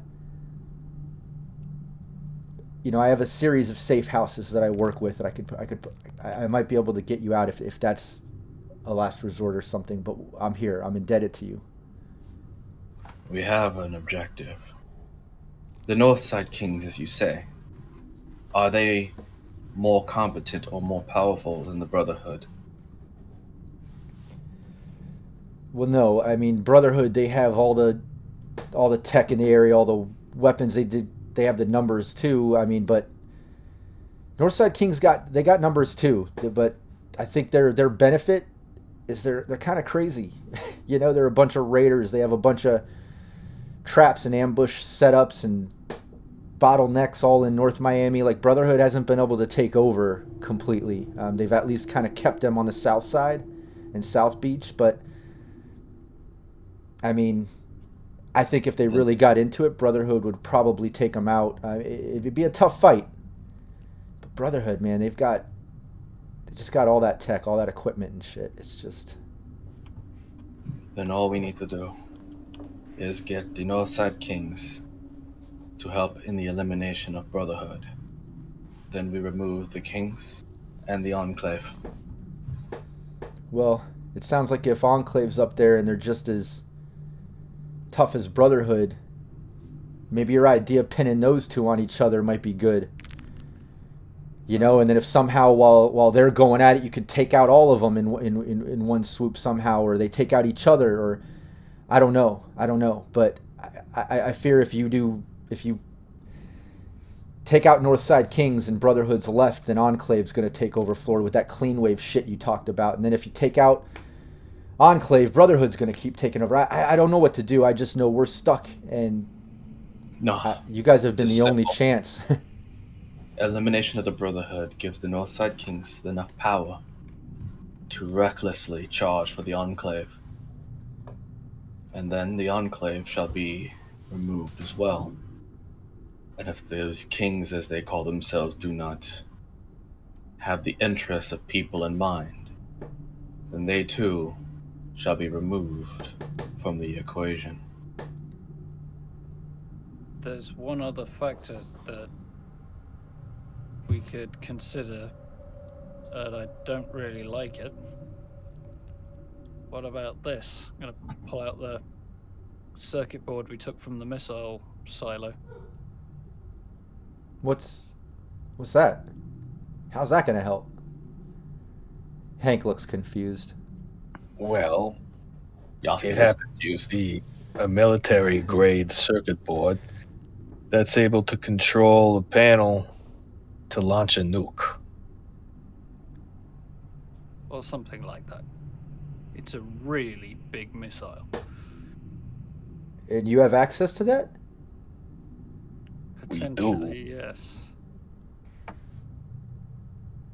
Okay. I have an idea, but I'm very concerned still about the potential fallout from this. If we launch this missile, we have no idea what might happen. It'll take out whatever it hits, but if we could don't get... know the blast radius or anything like that. Yeah. But if we could get Brotherhood to attack the Enclave and then hit them both with the missile.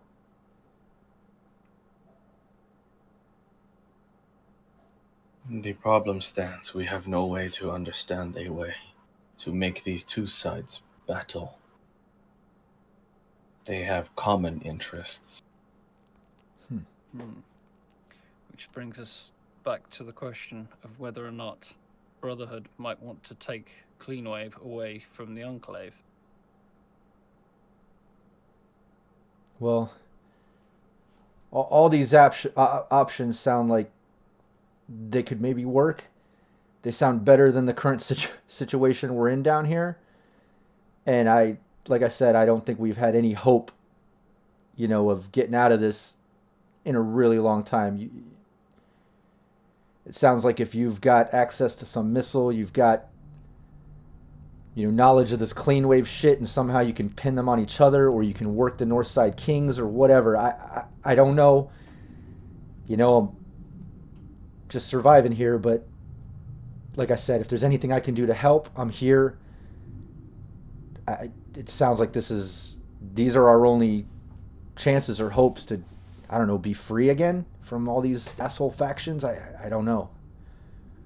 Then I see.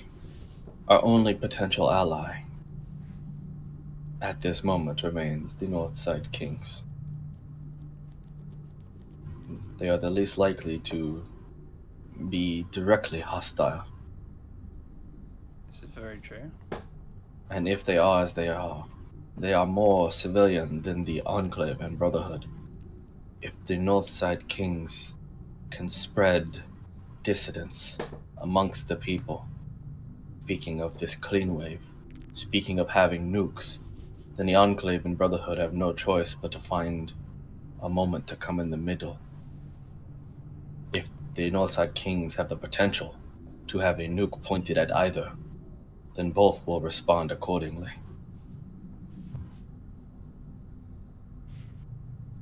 And Hank walks over and closes the blinds on the window and turns around. He's like, "Well, whatever you decide, you're welcome to stay here as long as you want while you figure it out. If I was gonna fix up some lunch for the kids, and like if you want to stay, have a meal with us, figure out what you're doing, and then, continue on from here. You're welcome. You want to stay for some lunch, figure it out?" Sure, thank you. And he goes to the kitchen. The kids kind of follow in suit, and they start messing with food. And this is where we'll end our session. We'll allow the team to kind of regroup at this farmhouse. They just avoided the Brotherhood of Steel. They've been kind of gotten good with Hank and his kids by saving his daughter. And they at least have a moment here. They can safely post up in this farmhouse, eat, drink, gather their thoughts, make their plan. It's only like mid-afternoon at this point. It's been half of a day left in the morning. So you have a whole half of a day to continue on, which will start next Friday. Some things to keep in mind. I don't want to meta too much, but just don't lose track of, things that you have found, that you've scavenged, things that you've seen and have figured out. Just always keep account of these different things, because you can always engage in those, ask questions, pursue things. But like I said, when we start next Friday, we'll start it right at that exact moment so you can continue on. I really liked ending it there because of the fact that, Jerry suggested a few plans Sprocket suggested a few plans, and even a third option of altogether. And you even brought up the missile thing. You remembered about that option. Yasuke has an idea of pinning, like, I think it's all kind of coming together. You at least have like a few solid options of ways to possibly make it work. Now it's just figuring out the order of events so nobody gets killed along the way, right? So we'll see how that goes. We'll be here next Friday. I want to encourage everybody in chat. Make sure you show support to all of us. We're content creators. We all have pages and accounts and things that you can follow and subscribe to and check us out. We would really appreciate that. Check out the links in the description, and we'll see you next Friday. Take care. Bye.